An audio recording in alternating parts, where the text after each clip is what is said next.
اعوذ باللہ من الشیطان الرجیم بسم اللہ الرحمن الرحیم ومن یقتل مؤمنا، جو شخص کسی مومن کو قتل کرے متعمدن جان بوجھ کر، قصدن ارادے کے ساتھ، فجزاؤہ جہنم، اس کی سزا جہنم ہے، خالدن فیہا، ہمیشہ وہ اس میں رہے گا، وغضب اللہ علیہ، اور اللہ کا غضب اس پر نازل ہوگا، ولعنہ، اور اللہ کی لعنت ہوگی اس پر، وَأَعَدَّ لَهُ عَذَابًا عَظِيمًا، اور ہم نے اس کے لیے بہت بڑا عذاب تیار کر رکھا ہے۔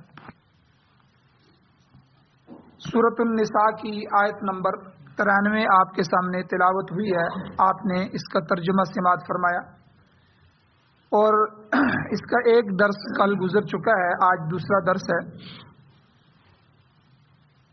اس سے پچھلے درس میں قتل خطا، یعنی غلطی سے کسی کا قتل ہو جائے، اس کی 3 صورتیں اور 3 سزائیں بھی بیان ہوئی تھیں الگ الگ۔ 2 صورتوں میں دیت بھی تھی اور کفارہ بھی تھا، اور ایک صورت میں دیت نہیں ہے، صرف کفارہ ہے۔ پہلی صورت یہ ہے کہ کوئی کسی مومن کا قتل کر دیتا ہے ایمان والوں میں سے، جس کی برادری، علاقہ، خاندان سارے مسلمان ہیں جس طرح ہم سب ہیں، تو غلطی سے اگر قتل ہو جاتا ہے تو اس کی دیت بھی ہوگی۔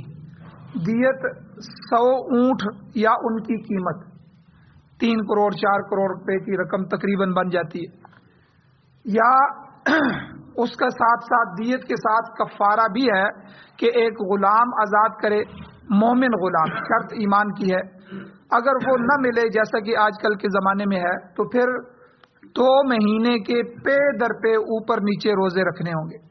ایک روزہ بھی گیا تو دوبارہ پھر 2 مہینے کے روزے پورے کرنے ہوں کہ غلطی سے بھی قتل کیوں ہوا ایمان والے۔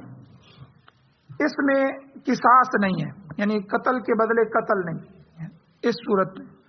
دوسری صورت یہ ہے کہ جن سے ہمارا معاہدہ ہو گیا ہے، چاہے وہ کافر ہی کیوں نہ ہو، جن سے معاہدہ ہو گیا کہ جنگ بندی ہوگی، ہم نے آپ سے جنگ نہیں کرنی، آپ نے ہم سے نہیں کرنی، دوستی کا ہاتھ بڑھا دیا۔ جس طرح میثاق مدینہ ہوا تھا، نبی علیہ الصلوۃ والسلام نے مدینہ کے اندر رہنے والے جو یہودی قبائل تھے ان سے صلح کی اور ان سے معاہدہ کیا کہ بھائی ہمارا تمہارا دشمن مشترکہ ہے، تم بھی مدینہ میں ہو، ہم بھی مدینہ میں ہیں، اپنی اپنی عبادات کرتے رہو اور ایک دوسرے کو نقصان نہیں پہنچانا، تمہارا دشمن ہمارا دشمن، ہمارا دشمن تمہارا دشمن۔ باہر سے آنے والا اگر تم پر حملہ کرے گا تو ہم تمہارا ساتھ دیں گے، تو ہم پر حملہ کرے گا تم ہمارا ساتھ۔ تو اس طرح کے اگر معاہدے ہو جائیں، جنگ بندی ہو جائے، صلح ہو جائے، عہد و پیمان ہو جائے، اللہ نے میثاق کا لفظ قرآن میں فرمایا، تو یہ بھی گویا کہ اس کا حکم بھی مسلمان کی طرح ہی ہو جاتا ہے۔ ان کا کوئی بندہ بھی اگر غلطی سے قتل ہو گیا تو اس میں بھی کفارہ اور دیت دونوں ہوں گی، تاوان بھی دینا ہوگا، دیت یعنی خون بہا، اور کفارہ بھی ہوگا۔ لیکن اگر کسی کافر قوم کا کوئی مومن آدمی قتل ہو جائے غلطی سے، قتل ہونے والا ایمان والا ہے لیکن اس کی برادری، اس کا سارا کنبہ، علاقہ وہ سارا کافر ہے، تو اس کو جو ہے وہ دیت، اس کے لیے کفارہ ہے، دیت نہیں ہے، اور قصاص بھی ان صورتوں میں نہیں ہے۔ لیکن ایک اگلی صورت جو ہے، جو آدمی کسی کو مسلمان کو جان بوجھ کے قتل کرتا ہے، تو یہ تو بہت سخت بات ہے، بہت سخت بات ہے۔ اللہ نے اس آیت میں اس کی 5 سزائیں ذکر کی ہیں۔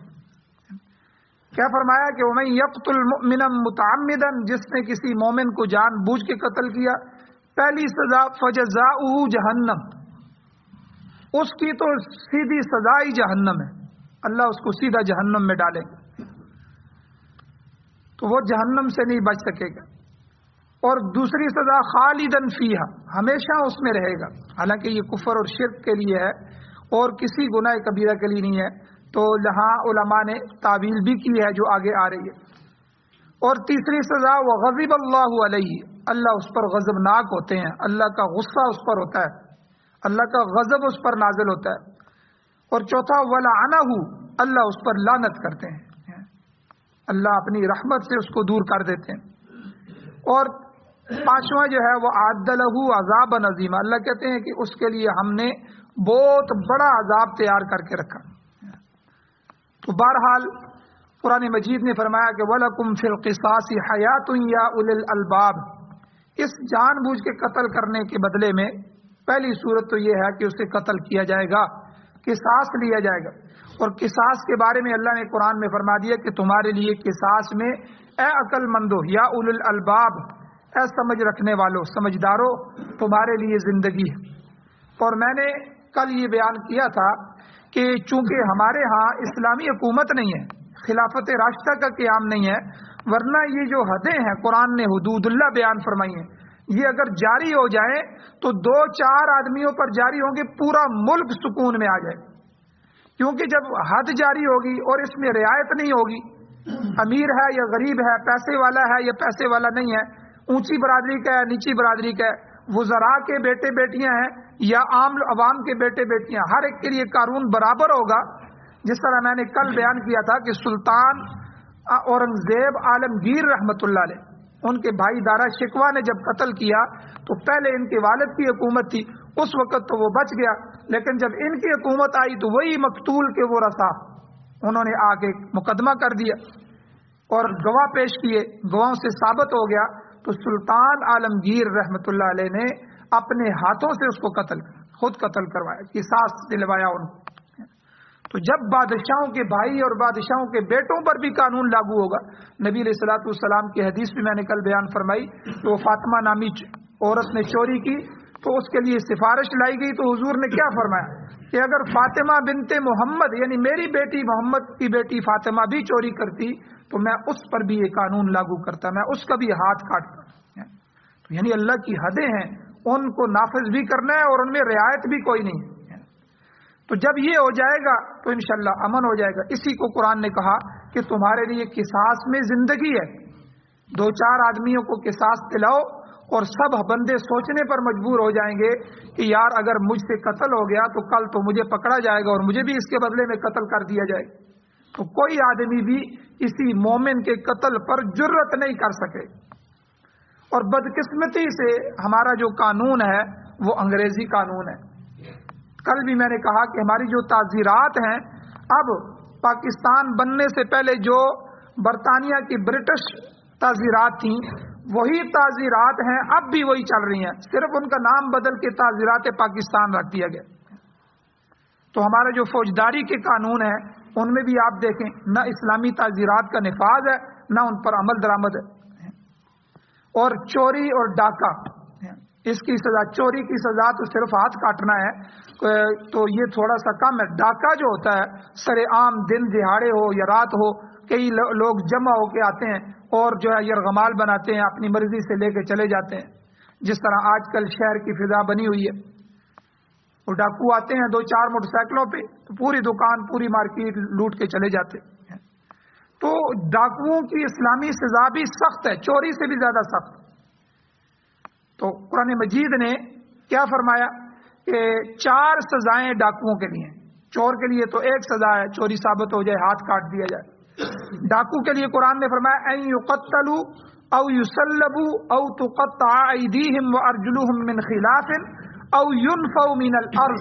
4 سزاؤں میں سے کوئی ایک سزا اس کو دی جائے. کیا؟ پہلی سزا ان یقتلوا، اس کی سزا قتل ہے. ڈاکو پکڑا جائے اس کو قتل کر دیا جائے. اگر قتل نہیں کرتے تو دوسری صورت، ایک تو قتل ہوتا ہے عام جو ہے عدالت کے اندر ہی ہو جاتا ہے یا اس کی مخصوص جگہ بنی ہوتی ہے سزائے موت کی جگہ، وہاں کسی کو پتہ ہی نہیں چلتا. دوسری صورت ہوتی ہے او یصلبوا، اسے پھانسی پر لٹکا دیا جائے، اسے لٹکا دیا جائے. تسلیب یصلب، جیسے پیچھے آپ نے دیکھا امارت اسلامیہ افغانستان میں طالبان نے چند ڈاکو پکڑے اور ان کو شاہراہ کے اوپر، جو شاہراہ مین ان کی موٹر وے تھی، اس کے بڑے بورڈ کے نیچے انہوں نے 7 ڈاکو لٹکا دیے. اب جو بھی موٹر وے سے گزر رہا ہے وہ سامنے دیکھ رہا ہے، جو بھی گزر رہا ہے وہ دیکھ رہا ہے. پھر کچھ دنوں کے بعد، 2-3 دنوں کے بعد انہوں نے شہر کے بڑے چوک کے اوپر انہیں لٹکا دی. جو بھی آ رہا ہے وہ دیکھ رہا ہے. اب ہر بندہ کیا ہے جی ڈاکو ہے، انہوں نے ڈاکہ مارا، اچھا ڈاکو کی یہ سزا ہے، تو ہر بندہ ڈاکے سے رک جائے. پورا افغانستان امن میں آ گیا. اس کے بعد کوئی ڈاکہ نہیں. چند ایک لوگوں نے جو ہے وہ بچیاں اغوا کی، اب انہوں نے ان کو پکڑ لیا، چند دن ان کے لگ گئے تو پکڑ لیا اور ان کو یہی سزا دی. اب پورا افغانستان امن میں. تو پہلی سزا تو یہ ہے کہ ڈاکو کو قتل کیا گیا، این یقتلوا.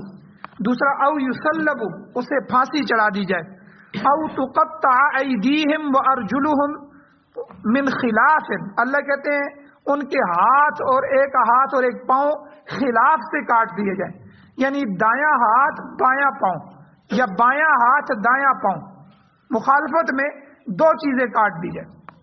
یہ کیونکہ چوری سے زیادہ سخت سزا ہے، چوری میں تو صرف ہاتھ ہے، اس میں جو ہے ہاتھ کے ساتھ پاؤں بھی کاٹا جائے.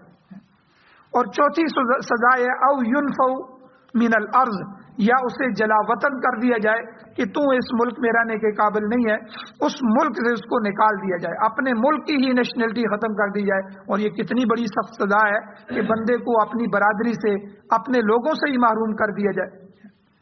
تو یہ سنگین قسم کی سزائیں کو کیوں رکھی ہیں قرآن مجید نے؟ اس لیے کہ تاکہ معاشرہ امن میں آ جائے، لوگ محفوظ ہو جائیں. اب یہ سزائیں ہوں گی اور لوگ دیکھ رہے ہوں گے تو کون ڈکیتی کرے گا، کون چوری کرے گا، کون اپنا ہاتھ کٹوائے گا، کون قتل ہونا چاہے گا. تو بہرحال یہ ساری جو ہمارے اوپر مصیبتیں آئی ہوئی ہیں، تو یہ اس کا باعث شرعی تعزیرات کا عدم نفاذ ہے کہ شرعی تعزیرات ہم کی نافذ نہیں ہوئی ہیں. اور اس سے بڑی مصیبت بھی ہمارے پاس اپنا نظام ہی کوئی نہیں ہے، ہم غیروں سے نظام لے کر ادھار جی رہے ہیں. جمہوریت کفری نظام ہے، یہ برطانیہ کا نظام ہے. جمہوریت تو ہمارا نظام ہی نہیں، یہ تو انگریز کا نظام ہے. پوری دنیا میں یہ اپنا نظام نافذ کر رہا ہے. تو ہم تو اپنے نظام کو نہیں چاہتے. کون اسلام کو پسند کرتا ہے؟ کون داڑھی کو پسند کرتا ہے؟ کون پگڑی کو پسند کرتا ہے؟ کون عورت ہے جو پردے کو پسند کرتی ہے؟ ہم تو خود اپنے دین سے نفرت کرتے ہیں. تو ہم اپنا نظام کہاں سے لائیں؟ اور اللہ تعالیٰ بھی ویسے ہی اپنا نظام نہیں دے دیتے، اس کے لیے تڑپنا پڑتا ہے، اس کے لیے اللہ سے دعائیں مانگنی پڑتی ہیں. امارت اسلامیہ کے لیے اے اللہ اپنا نظام ہمیں عطا فرما. کتنا عرصہ ہو گیا ہے ہم اسلامی نظام سے محروم ہیں. تو بہرحال یہ جو شرعی تعزیرات ہیں، شرعی حدود ہیں، ان کا حفاظ نہ ہونا یہ ہمارے لیے مصیبت کا باعث ہے. اور ہمارا جو انگریزی دان طبقہ ہے، جو آدمی جس زبان کو پڑھتا ہے اس زبان کا اثر ہوتا ہے. تو چونکہ وہ انگریزی پڑھتے ہیں، کالج، اسکول، کالج، یونیورسٹیز آ کے جب جاتے ہیں تو پھر اس کا اثر ہوتا ہے. وہ بلا خوف، بلا وجہ جو ہے وہ تعزیرات سے ڈرتے ہیں، خوف کھاتے ہیں. حالانکہ یاد رکھیں کہ پہلے زمانے میں عربی پڑھائی جاتی تھی، فارسی پڑھائی جاتی تھی ہمارے پورے بر صغیر میں. تو اس کا اثر بھی تھا کہ ہر گھر میں عربی بولنے والے تھے، فارسی بولنے والے تھے، فارسی میں اشعار تھے، فارسی میں چیزیں تھیں. ترجمہ قرآن کا پہلا جو ہے وہ فارسی میں تھا، عربی میں جو ہے معاملات چل رہے تھے، ہمارے دفتروں میں عربی زبان چلتی تھی. انگریز نے جب سے قبضہ کیا تو ایک رات کے اندر ہماری تعلیم بھی ختم کر دی کہ یہ تو سارے جاہل ہیں، اور ساتھ ہی عربی زبان اور فارسی زبان پر پابندی لگا دی. انگریزی زبان کو دفتروں کی زبان بھی بنایا، اسکول کالجوں کی زبان بنایا. اور آج اسی انگریزی کا ہم پر اثر ہے کہ جو تھوڑی سی انگریزی بول رہے ہیں ہم اس کو پڑھا لکھا کہتے ہیں. حالانکہ امریکہ برطانیہ میں جو چوڑے ہوتے ہیں وہ بھی انگریزی بول رہے ہوتے ہیں. تو انگریزی ایک زبان ہے اور اس کو سیکھنا چاہیے، اس میں کوئی حرج بھی نہیں ہے. لیکن اس کا اثر لینا اپنے اوپر، بات بات میں اپنی زبان کو تروڑ مروڑ کے دو لفظ بیچ میں انگریزی کے بول دیں، تو یہ تو اپنی زبان کی بھی توہین ہے، اپنی وراثت اور ثقافت کی بھی توہین. ہاں پوری زبان سیکھی جائے اور اس کو محض ایک زبان سیکھا جائے، فرانسیسی زبان سیکھی جائے، اٹالین سیکھی جائے. ابھی چائنا کے ساتھ تعلقات بڑھ رہے ہیں، چائنی زبان سیکھی جائے. زبان سیکھنے میں تو کوئی حرج نہیں ہے. لیکن ہماری جو زبان ہے وہ ایک تو قومی زبان ہے. قومی زبان تو ہمارے قوم کے ساتھ تعلق کے لیے ہے.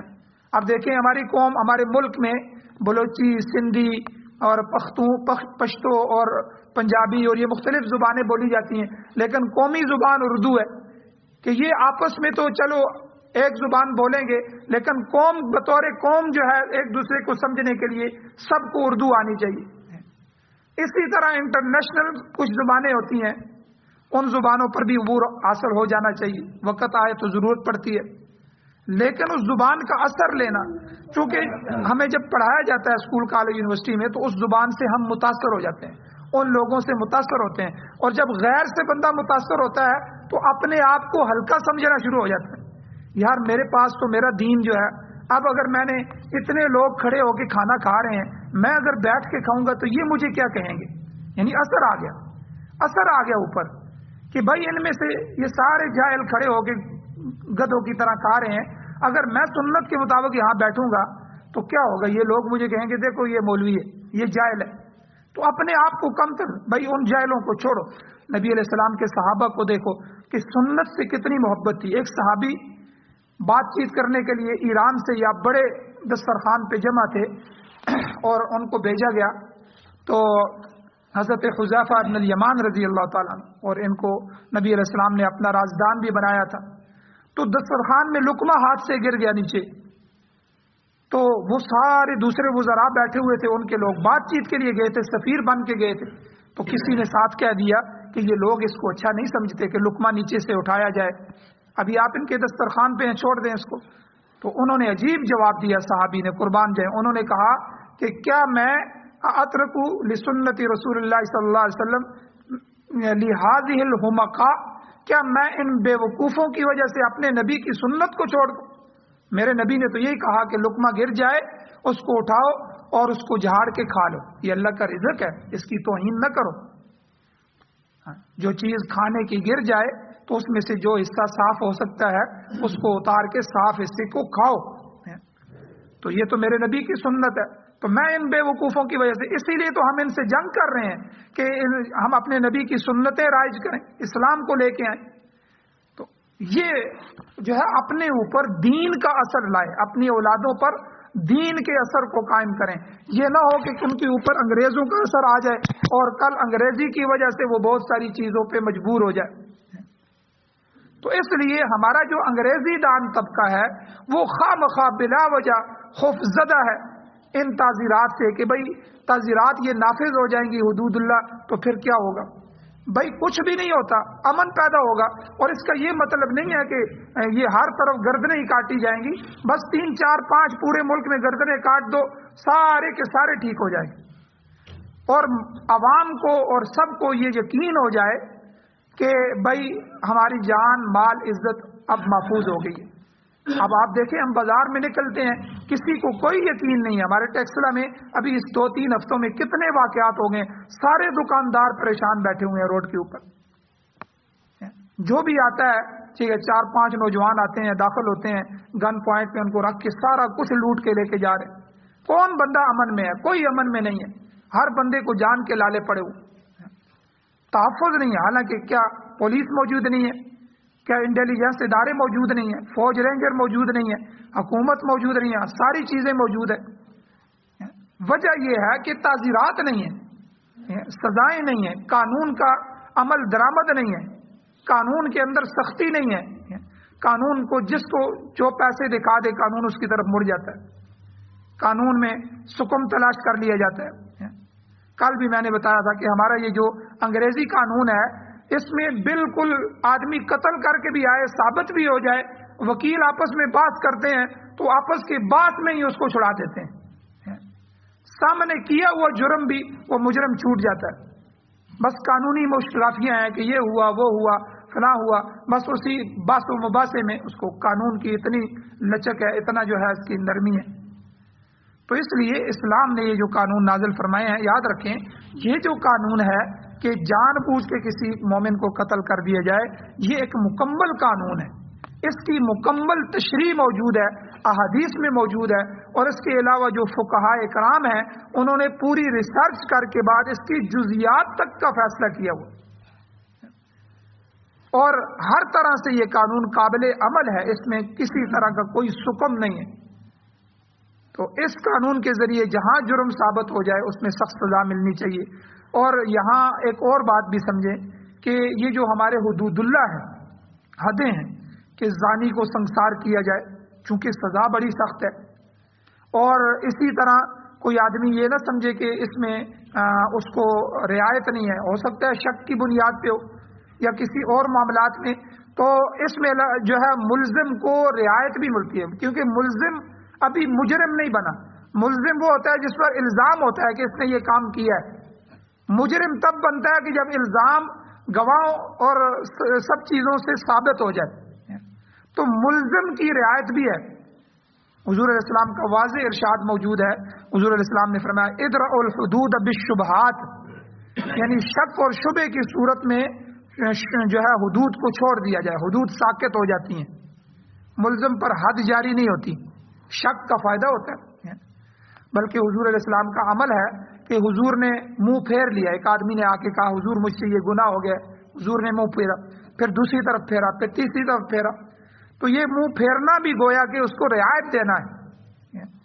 اور پھر آپ دیکھیے اگر گواہ پیش ہو گئے ہیں قتل پر یا اس کی زنا پر یا ان چیزوں پر یا چوری پر گواہ ہو گئے ہیں، ثابت ہو رہے ہیں، ایک گواہ بھی اپنی گواہی سے پھر جاتا ہے تب بھی حدود ساکت ہو جاتی ہیں. حد کو ساکت کر دیا گیا کہ حد نہیں ہوگی. دوسری سزا جو ہے تعزیرات ہو جائیں گی لیکن حد ساکت نہیں، حد جو ہے وہ لاگو نہیں ہوگی. اسی طرح وارثوں میں سے کسی ایک وارث نے بھی معاف کر دیا تو تب بھی حد نہیں ہوگی، اللہ اس حد کو ساکت کر دیتے ہیں. کتنا جو ہے اس میں فائدہ بھی ہے. اتنی رعایتوں کے ساتھ یہ ساری چیزیں منظم ہیں تو اس کو جو ہے اسلامی تعزیرات کا حصہ بنانا چاہیے. اور حکومت وقت سے ہم مطالبہ کرتے ہیں کہ آپ ان تعزیرات کو اپنے آئین اور اپنے قانون کا حصہ بنائیں. اگر آپ امن چاہتے ہیں، لوگوں کے مال جان عزت آبرو کا تحفظ چاہتے ہیں تو آپ کو یہ تعزیرات، اللہ کی یہ حدیں نافذ کرنی ہوگی جن میں کسی طرح کا کوئی شک نہیں ہے، کوئی کمزوری اور سکم نہیں ہے اور کسی پر کسی طرح کی کوئی زیادتی نہیں. انشاءاللہ دو چار چیزیں اور بھی ہیں انشاءاللہ کل کے درس میں بیان کی جائیں گی. اللہ تعالیٰ سے دعا ہے اللہ تعالیٰ ہمیں عمل کی توفیق عطا فرمائے. آمین. الحمدللہ رب العالمین والعاقبۃ للمتقین والصلاۃ والسلام علی رسولہ النبی الامی الکریم. یا اللہ ہماری کمیوں کو تائیوں کو معاف فرمائیے، درگزر فرمائیے، صغیرہ کبیرہ گناہوں کو معاف فرمائیے. یا اللہ ہر طرح امان پیدا فرمائیے.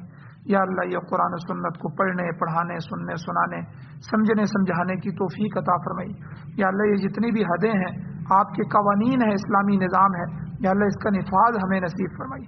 پوری دنیا میں یا اللہ اس کی دولت نصیب فرمائیے. یا اللہ عرصہ ہو گیا، صدیاں ہو گئی ہیں اسلامی نظام سے محروم ہے.